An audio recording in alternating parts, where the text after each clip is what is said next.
ನೆನ್ನೆ ನಡೆದಂಥ ಘಟನೆ, ನೆನ್ನೆ ನಡೆದದ್ದಲ್ಲ, ನೆನ್ನೆ ಬೆಳಕಿಗೆ ಬಂದಂಥ ಘಟನೆ.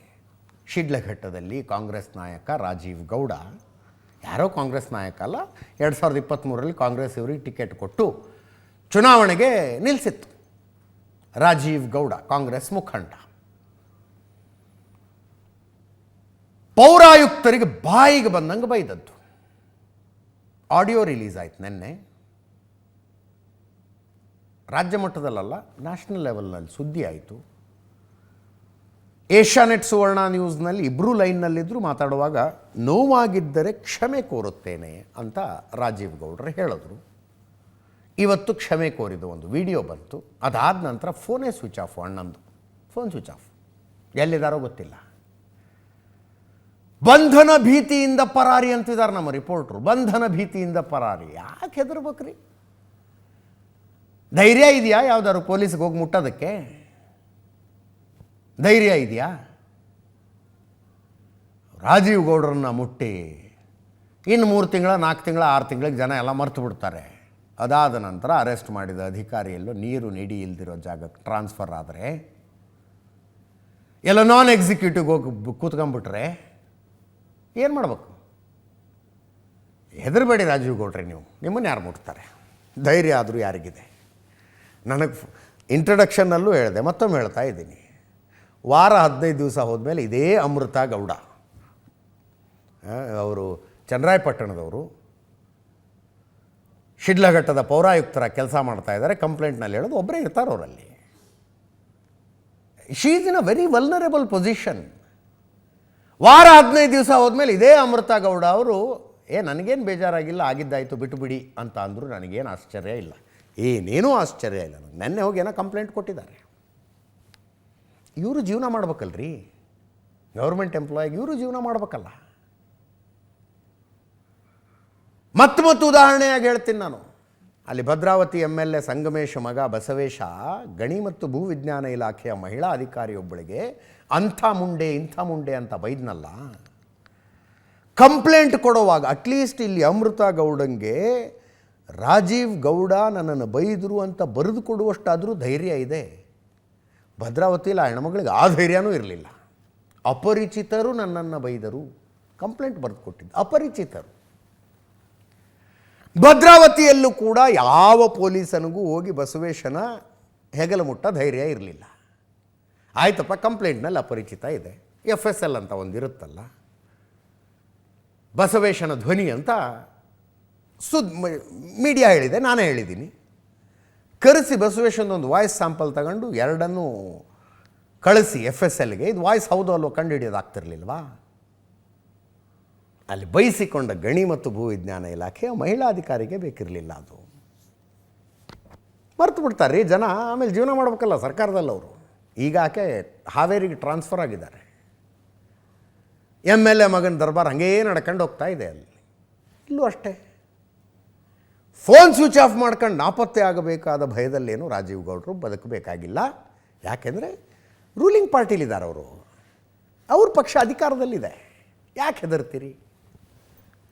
ಬಂಧನ ಭೀತಿಯಿಂದ ಪರಾರಿ ಅಂತ ನಮ್ಮ ರಿಪೋರ್ಟರ್ ಹೇಳಿದ್ರೆ ನಗು ಬಂದು ನನಗೆ. ಯಾವ ಬಂಧನ ಭೀತಿ ರೀ? ಎಲ್ಲಿ ಬಂಧನ ಭೀತಿ? ಮುಂದೇನಾಗುತ್ತೋ ಅನ್ನುವ ಭೀತಿಯಲ್ಲಿ ಅಮೃತ ಗೌಡ ಇದ್ದರೆ ನನಗೇನು ಆಶ್ಚರ್ಯ ಇಲ್ಲ. ಮುಂದೇನು ಅನ್ನುವ ಭೀತಿಯಲ್ಲಿ ಇವತ್ತು ಮತ್ತೊಮ್ಮೆ ಒಂದು ಕ್ಷಮೆ ಕೋರಿದ ವಿಡಿಯೋ ಬಂತು, ಕೇಳಿಸ್ಕೊಳ್ಳಿ. ನಗರಸಭಾ ಕಮಿಷನರ್ನ ನಿಲ್ಲಿಸಿದ್ರು ಅನ್ನೋ ಒಂದು ವಿಡಿಯೋ ಎಲ್ಲ ವೈರಲ್ ಆಗ್ತಾ ಇದೆ. ನಾನು ಯಾವುದೇ ಒಂದು ಸ್ವಉದ್ದೇಶದಿಂದ ನಾನು ಯಾವುದೂ ಮಾತಾಡಿದ್ದಲ್ಲ. ನಾನು ಅವ್ರ ಬಗ್ಗೆ ಯಾವುದೇ ಥರದ ಒಂದು ದ್ವೇಷ ಕೂಡ ನನಗಿಲ್ಲ.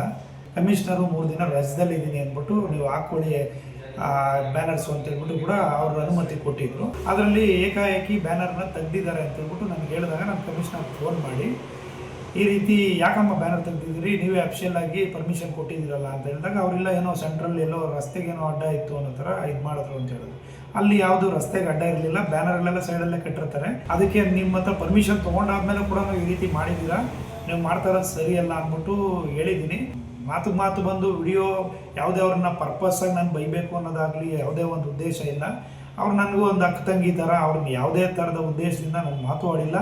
ನಾನು ಆ ಥರದ ವ್ಯಕ್ತಿನೂ ಅಲ್ಲ, ನಾನು ಆ ಥರದ್ದು ಉದ್ದೇಶನೂ ಅಲ್ಲ. ಅವ್ರಿಗೆ ತುಂಬ ಬಾರಿ ನಾನು ಸಪೋರ್ಟು ಕೂಡ ಮಾಡಿದ್ದೀನಿ. ನನ್ನಿಂದ ನಾನು ಮಾತಾಡೋದ್ರಿಂದ ಏನಾದ್ರು ನೋವಾಗಿದ್ರೂ ಕೂಡ ಅವ್ರಿಗೆ ನನ್ನ ಕಡೆಯಿಂದ ಕ್ಷಮಿಸಿ ಅಂತಲೂ ಕೇಳ್ತಿದ್ದೀನಿ. ನನ್ನಿಂದ ಯಾವುದೇ ಥರದ ತಪ್ಪಾಗಿಲ್ಲ. ಆಗಿದ್ದರೂ ಕೂಡ ಆ ಕೆಟ್ಟ ಮಾತು ಬಂದು ಏನೇ ಅಂದಿದ್ರು ಕೂಡ ನೋವಾಗಿದ್ದರೆ ನನ್ನ ಅದು ಕ್ಷಮೆ. ನನ್ನಿಂದ ಯಾವುದೇ ಥರದ ತಪ್ಪಾಗಿಲ್ಲ, ಆಗಿದ್ದರೂ ಕೂಡ ಮಾತಿಗೆ ಮಾತು ಬೆಳೆದಿದ್ದರಿಂದ ಆಗಿದೆ. ಏನು ಮಾತಾಡಿದ್ರು ಅಮೃತ ಗೌಡ? ಏನು ಮಾತಾಡಿದ್ರು ಈ ಮನುಷ್ಯನಿಗೆ? ಅಂದರೆ ಇಷ್ಟೆಲ್ಲ ಆದ ನಂತರವೂ ಒಂದು ಬೇಷರತ್ ಕ್ಷಮೆ ಅನ್ನೋದಿಲ್ಲ ನೋಡಿ. ಏನೋ ಆಗಿಬಿಟ್ಟಿದೆ. ನನ್ನ ತಂಗಿ, ನನ್ನ ಸಹೋದರಿ, ಸ್ವಂತ ಅಕ್ಕ ತಂಗಿರಿದ್ರೆ ಹಿಂಗೆ ಮಾತಾಡ್ತೀರಾ? ಸ್ವಂತ ಅಕ್ಕ ತಂಗಿರಿದ್ರೆ ಮಾತಾಡ್ತೀರೇನ್ರಿ? ಅಕ್ಕಪಕ್ಕದಲ್ಲಿ ಹೆಣ್ಣುಮಕ್ಕಳಿದ್ರೆ ಬಾಯಿಂದ ಕೆಟ್ಟ ಶಬ್ದಗಳನ್ನು ಹೊರಡಿಸುವಾಗ 2 ಸಲ ಯೋಚನೆ ಮಾಡ್ತಾರೆ ಜನ. ಅಕ್ಕಪಕ್ಕದಲ್ಲಿ ಹೆಣ್ಮಕ್ಳು ಕೇಳಿಸಿಕೊಳ್ತಾ ಇದ್ರೆ ಅಕ್ಕ ತಂಗಿರು. ಒಂದೇನಪ್ಪ ಅಂದರೆ KPCC ಶಿಸ್ತು ಸಮಿತಿಯಿಂದ ಇವತ್ತು ಇವ್ರಿಗೊಂದು ನೋಟಿಸ್ ಕೊಟ್ಟಿದ್ದಾರೆ. ನಿಮ್ಮ ಮೇಲೆ ಯಾಕೆ ಕ್ರಮ ಕೈಗೊಳ್ಳಬಾರದು ಅಂತ ಕಣಿ ಕೇಳಿ ಯಾಕೆ ಕ್ರಮ ಕೈಗೊಳ್ಳಬಾರದು ಅಂತ. JC ಚಂದ್ರಶೇಖರ್ KPCC ಕಾರ್ಯಾಧ್ಯಕ್ಷರು ನೋಟಿಸ್ ಜಾರಿಗೊಳಿಸಿದ್ದಾರೆ. ನಗರಸಭೆ ಪೌರಾಯುಕ್ತರೊಂದಿಗೆ ನಿಮ್ಮ ನಡೆ ಮುಜುಗರ ತಂದಿದೆ. ವ್ಯಕ್ತಿಗತ ನಿಂದನೆ, ಕೆಟ್ಟ ಪದಗಳನ್ನು ಉಪಯೋಗಿಸಿ ನಿಂದಿಸಿದ್ದೀರಿ. ಅಧಿಕಾರಿಗೆ ನಿಂದಿಸಿರುವ ವಿಷಯ ಮಾಧ್ಯಮಗಳಲ್ಲಿ ಬಿತ್ತರಗೊಂಡಿದೆ. ಪಕ್ಷದ ಶಿಸ್ತು ಉಲ್ಲಂಘಿಸಿದ್ದಕ್ಕೆ ಕಾರಣ ಕೇಳಿ ನೋಟಿಸ್ ನೀಡಲಾಗುತ್ತಿದೆ. 1 ವಾರದೊಳಗೆ ಈ ಬಗ್ಗೆ ಸೂಕ್ತ ಸಮಜಾಯಿಷಿ ನೀಡಬೇಕು. ಇಲ್ಲದಿದ್ದಲ್ಲಿ ಶಿಸ್ತು ಸಮಿತಿಯು ಮುಂದಿನ ಶಿಸ್ತು ಕ್ರಮ ಕೈಗೊಳ್ಳಲಿದೆ ಅಂತ ಒಂದು ನೋಟಿಸ್ ಕೊಟ್ಟಿದ್ದಾರೆ. ಸಮಜಾಯಿಷಿ ಬಂದಿಲ್ವಾ ಇಲ್ಲಿ? ಏನೂ ದುರುದ್ದೇಶ ಇರಲಿಲ್ಲ. ಅವರು ನನ್ನ ಸಹೋದರಿ ಸಮಾನರು. ಮಾತಿಗೆ ಮಾತು ಬೆಳೆದಿದ್ದಕ್ಕಾಗಿ 4 ಶಬ್ದ ಬಂದಿದೆ. ಕೊಟ್ಟಿದ್ದಾರಲ್ಲ ಸಮಜಾಯಿಷಿ, ಇದನ್ನೇ ರೈಟಿಂಗಲ್ಲಿ ಕೊಡ್ತಾರೆ. ರಾಜೀವ್ ಗೌಡ ಬಂಧನಕ್ಕೆ BJP ನಾಯಕರು ಹಕ್ಕೊತ್ತಾಯ ಮಾಡ್ತಾ ಇದ್ದಾರೆ. ಈ ಮಧ್ಯದಲ್ಲಿ KH ಮುನಿಯಪ್ಪನವರು, ಅದೇ ಜಿಲ್ಲೆಯವರು, ಆಹಾರ ಸಚಿವ KH ಮುನಿಯಪ್ಪ ಅವರು ಹೇಳ್ತಾರೆ ಸೌಮ್ಯ ಸ್ವಭಾವ ಅಂತೆ.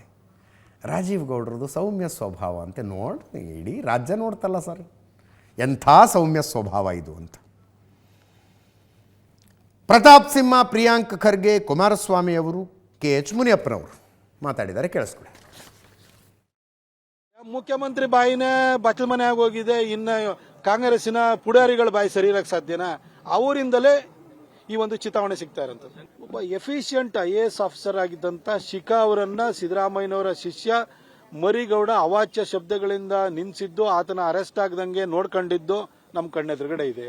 ಕರ್ನಾಟಕದಲ್ಲಿರುವಂತಹ ಅಧಿಕಾರಿ ವರ್ಗಕ್ಕೆ ಒಂದು ವಿಶ್ವಾಸ ಬರಬೇಕು ಅಂತ ಹೇಳಿದ್ರೆ ನಿಮ್ಮ ಪಕ್ಷದ ಆ ಪುಡಾರಿ ಇದನ್ನಲ್ಲ, ಅವನು ಒದ್ದು ಒಳಗಾಕಿ. ಯಾವನ್ ಪೋಸ್ಟ್ ಹಾಕಿದಾನೋ ಅವನ ಮೇಲೆ ಕಾನೂನು ಕ್ರಮ ಕೈಗೊಳ್ಳಿ. ನಮ್ಮ ಮೈಸೂರಿನಲ್ಲೂ ಕೂಡ ಎಲ್ಲಾ ಕಡೆನೂ ಕೂಡ ಪ್ರತಾಪ್ ಸಿಂಹನ್ ಫೋಟೋನೇ ಹಾಕಿರ್ಲಿ ನೀವು ದಯವಿಟ್ಟು ಕ್ರಮ ಕೈಗೊಳ್ಳಿ. ರಾಜೀವ್ ಗೌಡ ಇರಬಹುದು, ಯಾರೇ ಇರಬಹುದು, nobody is above the law. ಅವರು ಮಾತನಾಡಿರೋದು ಸರಿಯಲ್ಲ, ಅದನ್ನ ಸಮರ್ಥನೆ ಮಾಡ್ಕೊಳೋದು ಕೂಡ ತಪ್ಪಾಗುತ್ತೆ. BJP ಅವರಿಂದ ಸಂಸ್ಕೃತಿ ಕಲಿಬೇಕೇನ್ರಿ ನಾವು? ಇದೇ ನಿಮ್ಮ ನಿಟ್ಟಿನಲ್ಲಿ ಸರ್ಕಾರ ಇದನ್ನ ಗಂಭೀರವಾಗಿ ತೆಗೆದುಕೋಬೇಕು. ಇಲ್ಲಿ ಪ್ರಶ್ನೆ ಯಾವ ಪಕ್ಷದ ಕಾರ್ಯಕರ್ತ ಅನ್ನೋದಕ್ಕಿಂತ ಹೆಚ್ಚಾಗಿ ಇವತ್ತು ಅಧಿಕಾರಿಗಳ ಜೊತೆಯಲ್ಲಿ ಯಾವ ರೀತಿ ನಮ್ಮ ನಡವಳಿಕೆ ಇರಬೇಕು. ಹೌದು, ಯಾವುದೋ ಒಂದು ಸಮಯದಲ್ಲಿ ಅಧಿಕಾರಿಗಳ ಮೇಲೆ ಒತ್ತಡಗಳು ಬರೋದು ನಾವು ನೋಡಿದ್ದೇವೆ ಇತ್ತೀಚೆಗೆ. ಪ್ರಾಮಾಣಿಕವಾಗಿ ಅವ್ರು ಕೆಲಸ ಮಾಡಲಿಕ್ಕೆ ಆಗಲ್ಲ. ನಾನು ಅದನ್ನು ಭಾಳ ನೋಡಿದ್ದೀನಿ, ಭಾಳ ಎಕ್ಸಾಂಪಲ್ಲು ಕೊಡಬಲ್ಲೆ. ಅದರಿಂದ ಅಧಿಕಾರಿಗಳಿಗೆ ನಾನು ಹೇಳೋದು, ಜನಪ್ರತಿನಿಧಿಗಳ ಒತ್ತಡಕ್ಕೆ ಕೆಲಸ ಮಾಡಬೇಡಿ.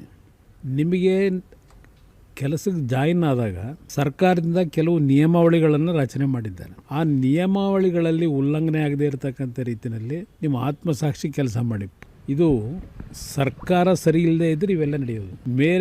ಮೇಟಿ ಸರಿಯಾಗಿದ್ದರೆ ಇದು ಯಾವುದೂ ಆಗೋದಿಲ್ಲ ಅನ್ನೋದು ನನ್ನ ಅಭಿಪ್ರಾಯ. ಇಲ್ಲ, ಅವ್ರು ಏನು ಅದರ ಬಗ್ಗೆ ರಿಯಾಕ್ಷನ್ನೇ ಇಲ್ಲ. ಅವರು ರಾಜೀವ್ ಗೌಡರು ಸೌಮ್ಯ ಸ್ವಭಾವದವರು ನನ್ನ ಜೊತೆಯಲ್ಲಿ ಸುಮಾರು 10 ವರ್ಷ ಹತ್ತತ್ರ ಇದ್ದಾರೆ. ಇಂಥ ಎಮೋಷನ್ ಆಗಬಾರ್ದಾಗಿದೆ. ಒಬ್ಬ ರಾಜಕೀಯ ವ್ಯಕ್ತಿ ಶಾಂತಿಯಿಂದ ಇರಬೇಕು ಮತ್ತು ಅಧಿಕಾರಿಗಳನ್ನು ಆ ರೀತಿ ಮಾತಾಡಿದ್ದು ಸರಿಯಿಲ್ಲ ಅಂತ ನಾನು ಕೂಡ. KH ಮುನಿಯಪ್ಪನವ್ರು ಇವತ್ತು ಮಾತಾಡಿದ್ರು, ನೆನ್ನೆ ಭೇಟಿಯಾಗಿದ್ದರು. ನನಗೆ ಸುಮಾರು ಹೊತ್ತು ಕೂತ್ಕೊಂಡಿದ್ವಿ. ನೆನ್ನೆ ಏನಾದ್ರು ಮಾತಾಡಿದ್ರು ನೆನ್ನೆ ಕೇಳ್ತಿದ್ದೆ, ನಿಮ್ಮ ಪಕ್ಷದಲ್ಲಿ ಸೌಮ್ಯ ಸ್ವಭಾವದವರೇ ಹೆಂಗಿದ್ದಾರೆ ಅಂದರೆ ವ್ಯಗ್ರ ಸ್ವಭಾವದವರು ಇನ್ನೂ ಹೆಂಗಿದ್ದಾರೆ ಅಂತ. ಇದನ್ನೇ ಸೌಮ್ಯ ಸ್ವಭಾವದ ವರ್ತನೆ ಅಂತ ಕರೆಯೋದಾದರೆ ವ್ಯಗ್ರ ಸ್ವಭಾವದ ವರ್ತನೆ ಇನ್ನು ಹೆಂಗಿರುತ್ತೆ ಅಂತ ನೆನೆ ಭೇಟಿಯಾದಾಗ ಕೇಳಿಬಿಡ್ಬೇಕಿತ್ತು. ಬಟ್ ಇವತ್ತು ಹೇಳಿಕೆ ಕೊಟ್ಟಿದ್ದಾರೆ ಅವರು. ಮುಂದಿನ ಸುದ್ದಿಗೆ ಹೋಗೋಣ.